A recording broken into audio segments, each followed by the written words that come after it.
কল্পনা করুন আপনি ১৯৫৫ সালে একটি বিমানে উঠলেন মাত্র কয়েক ঘন্টার যাত্রায়, কিন্তু ল্যান্ড করার পর দেখলেন ক্যালেন্ডারে তারিখ বদলে গেছে আর আপনি পৌঁছে গেছেন ১৯৯২ সালে। আপনার চারপাশের পৃথিবী বদলে গেছে, কিন্তু আপনার বয়স এক ফোঁটাও বাড়েনি।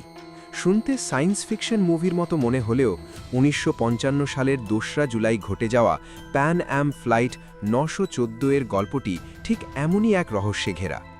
আজ আমরা জানব সেই রহস্যময় বিমানের সাথে আসলে কি ঘটেছিল। এটি কি সত্যিই টাইম ট্রাভেল ছিল, নাকি শুধুই একটি সাজানো গল্প?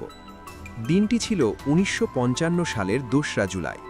নিউ ইয়র্ক থেকে মিয়ামির উদ্দেশ্যে রওনা হয় প্যান আমেরিকান ওয়ার্ল্ড এয়ারওয়েজের একটি DC-4 বিমান। বিমানে ছিলেন ৪ জন ক্রু এবং ৫৭ জন যাত্রী। যাত্রা ছিল মাত্র কয়েক ঘন্টার, কিন্তু মাঝ আকাশে হঠাৎ করেই বিমানটি রাডার থেকে উধাও হয়ে যায়। কোনো বিপদের সংকেত নেই, কোনো যান্ত্রিক গোলযোগের খবর নেই। বিমানটি যেন স্রেফ বাতাসের সাথে মিশে গেল। নিখোঁজ হওয়ার পরপরই আটলান্টিক মহাসাগরে ব্যাপক তল্লাশি চালানো হয়, কিন্তু অবাক করার মতো বিষয় হলো কোনো ধ্বংসাবশেষ বা কোনো লাশের চিহ্ন পাওয়া যায়নি। শেষ পর্যন্ত কর্তৃপক্ষ ধরে নেয় যে বিমানটি বিধ্বস্ত হয়েছে এবং সবাই মারা গেছেন। পরিবারগুলো শোক কাটিয়ে উঠতে শুরু করে। সময় তার আপন গতিতে বয়ে চলে। কেটে গেল দীর্ঘ ৩৭ বছর। তারিখটি ছিল ২১শে মে ১৯৯২।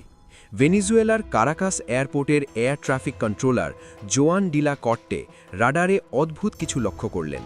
হঠাৎ একটি অত্যন্ত পুরনো মডেলের বিমান রানওয়ের দিকে এগিয়ে আসছিল। পাইলট বললেন, আমরা কোথায়? আমরা কি মিয়ামিতে?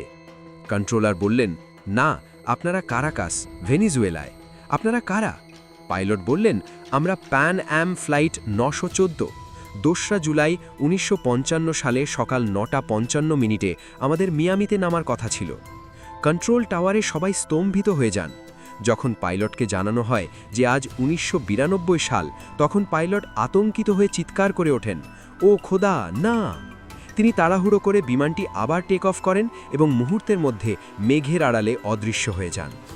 এই ঘটনাটি কি আসলেই ঘটেছিল? রহস্যের গভীরে গেলে দেখা যায় এই পুরো গল্পটি প্রথম প্রকাশিত হয়েছিল ১৯৮৫ সালে উইকলি ওয়ার্ল্ড নিউজ নামক একটি পত্রিকায়। মজার ব্যাপার হলো, এই পত্রিকাটি কাল্পনিক এবং অলৌকিক সব মুখরোচক খবর ছাপানোর জন্য বিখ্যাত ছিল। পরবর্তীতে দেখা গেছে তারা এই একই খবর ১৯৯৩ এবং ১৯৯৯ সালেও নতুন নতুন তারিখ দিয়ে ছাপিয়েছিল। আসলে ১৯৫৫ সালে প্যান অ্যামের কোনো বিমান এভাবে নিখোঁজ হওয়ার কোনো সরকারি রেকর্ড নেই। অর্থাৎ এটি ছিল স্রেফ একটি সাজানো শহরি কিংবদন্তি বা আরবান লেজেন্ড।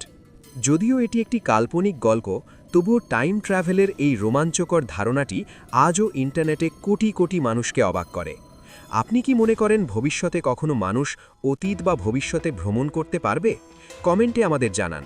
ভিডিওটি ভালো লাগলে লাইক এবং শেয়ার দিন, এবং এমন আরও রহস্যময় ভিডিও দেখতে সাবস্ক্রাইব করুন। ধন্যবাদ।